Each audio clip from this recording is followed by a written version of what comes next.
Assalamualaikum dan salam Sarawakku sayang. Bersama saya Fidas Matrang. Berita dimulakan dengan laporan keselamatan dan bekalan makanan untuk mangsa yang terkesan akibat banjir di negeri ini menjadi keutamaan Kerajaan Sarawak. Timbalan Premier Sarawak yang juga pengurusi Jawatan Kuasa Pengurusan Bencana Negeri JPBN Sarawak, Dato' Ahmad Douglas Sugambas berkata, Kerajaan Sarawak menerusi JPBN Sarawak akan memastikan mangsa-mangsa banjir dipindahkan ke kawasan yang selamat terlebih dahulu. Tambah beliau, JPBN Sarawak juga akan memastikan mangsa-mangsa banjir yang ditempatkan di Pusat Pemindahan Sementara PPS menerima bekalan makanan.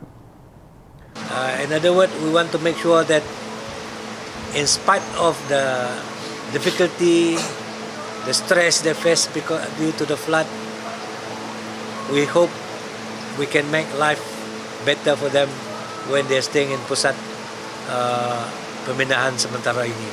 Ini yang paling penting. I must record my appreciation to all the government department, all the government agencies yang dapat bekerja dengan cukup bertanggungjawab dan cukup kuat. Beliau berkata demikian kepada media pada majlis rumah terbuka hari Krismas di kediamannya di Kuching pada Ahad yang turut dihadiri Premier Sarawak Datuk Patinggi Tan Sri Dr. Abang Abdul Rahman Zuhari Tun Datuk Abang Openg. Dato' Ahmad Douglas Ugah juga memberitahu JPBN Sarawak telah mengaktifkan semula bilik gerakan negeri pada 23 Disember lepas untuk beroperasi 24 jam dan meminta kepada semua JPBN di peringkat bahagian dan daerah untuk sentiasa berwaspada sehingga penghujung bulan Februari ini. Dalam pada itu, beliau turut menasihati orang ramai yang tinggal di kawasan rendah dan kerap kali berlaku banjir untuk sentiasa peka ketika musim tengkujuh.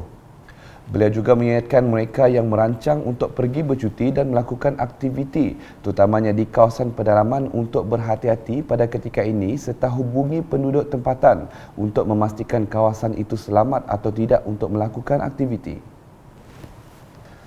Laporan seterusnya, Ahli Dewan Undangan Negeri Adun Muara Tuang, Dato' Idris Buang telah melawat dua lokasi Pusat Pemindahan Sementara PPS yang baru dibuka di kawasannya iaitu Dewan Kampung Melayu dan Sekolah Kebangsaan SK Endap, Kota Semarahan pada Jumaat. Beliau mengambil maklum mengenai keadaan dan jumlah mangsa terkini yang ditempatkan di PPS tersebut menerusi taklimat yang disampaikan Pegawai Angkatan Pertahanan Awam APM Daerah Semarahan. Setakat ini, sebanyak 7 buah keluarga membabitkan 20 mangsa banjir dari Kampung Melayu, Kampung Endap dan Kampung Betong, Kanuit telah dipindahkan di kedua-dua PPS berkenaan. Dato' Idris dalam pada itu turut menghulurkan sumbangan makanan, barangan keperluan dan wang kepada mangsa-mangsa banjir. Beliau turut mengucapkan terima kasih kepada agensi-agensi lain yang terlibat seperti Pejabat Daerah Semarahan, Polis Diraja Malaysia PDRM, Jabatan Sukarelawan Malaysia RELA, Jabatan Bomba dan Penyelamat Malaysia JBPM, Jabatan Kebajikan Masyarakat JKM termasuk Jawatan Kuasa Kemajuan dan Keselamatan Kampung JKKK yang telah bertungkus lumus membantu mangsa banjir di samping memastikan keselamatan dan kebajikan mereka terjaga. Berita selanjutnya, selepas beberapa tahun tidak diadakan rumah terbuka sempena sambutan perayaan Krismas disebabkan pandemik COVID-19, tahun ini suasana kemeriahannya kembali terasa. Di Limbang, Timbalan Menteri Pengangkutan Malaysia yang juga Ahli Parlimen Limbang, Dato' Hasbi Habibullah telah mengadakan kunjungan ke atas rumah terbuka Ahli Dewan Undangan Negeri Adun Batu Danau, Paulus Palu Gumbang di Taman Poyan Jaya pada Ahad. Selepas itu, beliau kemudiannya mengunjungi rumah terbuka Temenggong Nicholas Buyok Pura di Taman Pertama. Manakala pada sebelah petangnya, Wali Kota Majlis Daerah Limbang MDL, Kaunselor Sufian Mohad turut mengunjungi rumah terbuka Krismas Adun Batu Danau. Kemeriahan Krismas tahun ini juga diserikan dengan kehadiran ahli keluarga, saudara mara dan sahabat handai dari dalam dan luar negara, khususnya dari negara Brunei Darussalam yang baru membuka pintu sepadan mereka kepada orang awam pada 1 Ogos lepas. Sepanjang kunjungan itu, masyarakat pelbagai etnik tidak melepaskan peluang untuk mengambil gambar kenang-kenangan bersama kedua pemimpin yang peramah dan mesra rakyat itu. Manakala di Pusat Khidmat Ahli Dewan Undangan Negeri Adun Semop dengan kerjasama sebekas Cawangan Meradong dan Kelab Belia Seberang United.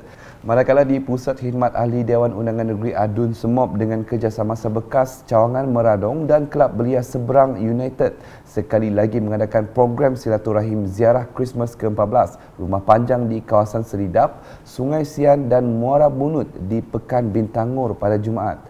Rombongan seramai 25 belia yang mewakili pelbagai kaum telah mengadakan singgahan di setiap rumah panjang dengan beberapa orang berpakaian Santa Claus menyampaikan cenderahati berupa replika pokok Christmas kepada setiap ketua rumah panjang dan memberi buah tangan untuk kanak-kanak di setiap rumah panjang yang disinggahi.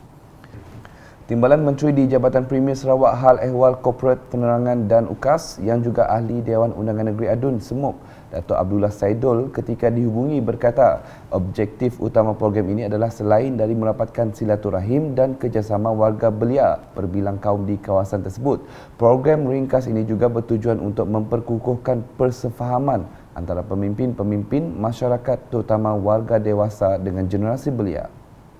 Ujarnya lagi, selain perayaan Christmas, aktiviti yang sama itu diadakan seperti perayaan Gawai, Hari Raya Aidilfitri dan Tahun Baru Cina. Katanya sikap saling memahami dan toleransi di kalangan masyarakat majmuk harus dipupuk di kalangan warga belia supaya ciri-ciri unik Bumi Kenyalang yang terkenal dengan keakraban dan kemesraan antara pelbagai kaum dan agama dapat dikekalkan untuk sekian lama.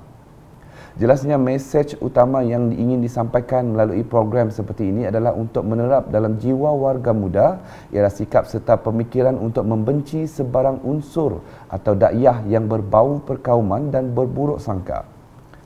Mengenai punca isu perkauman yang sering menular dalam masyarakat sejak akhir-akhir ini, beliau tidak keberatan untuk mengakui bahawa antara punca anasir-anasir negatif ini mempengaruhi segelintir masyarakat adalah hasil dari tindakan atau corak kempen pemimpin-pemimpin politik tertentu yang cuai, rakus dan terdesak untuk meraih perhatian dan populariti politik.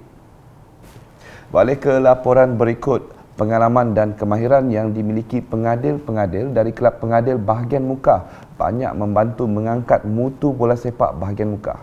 Ahli Dewan Undangan Negeri Adun Talian Royston Valentine berkata kelab tersebut akan memantapkan lagi pengurusan dan kemahiran dengan perkongsian maklumat dari sesama pengadil veteran mahupun yang baru mencuburi bidang pengadilan ini.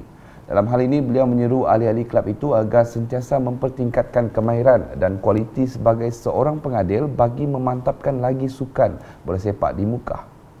Beliau berkata demikian dalam ucapan ringkas semasa makan malam hujung tahun bersama pengadil di MK Restaurant pada Sabtu. Sementara itu, pengerusi pengadil bahagian Mukah Muhammad Nizam Mahdi menjelaskan kepada kelab pengadil yang telah ditubuhkan pada tahun 2018 dan banyak membantu dalam meningkatkan mutu bola sepak di bahagian itu. Menurut beliau, pihaknya mengharapkan lebih ramai muka baru dan muda untuk menceburi bidang pengadilan sambil turut mengharapkan kerjasama yang baik dengan badan bukan kerajaan NGO dalam mempertingkatkan mutu bola sepak di bahagian Mukah khususnya. Sekian edisi Tengah Hari bersama saya Fidel Matrang. Berita lebih lanjut boleh didapati di semua platform media sosial UKAS termasuk portal ukas.sarawak.gov.my dan UKAS channel di YouTube. #Menyebar Fakta. Salam UKAS.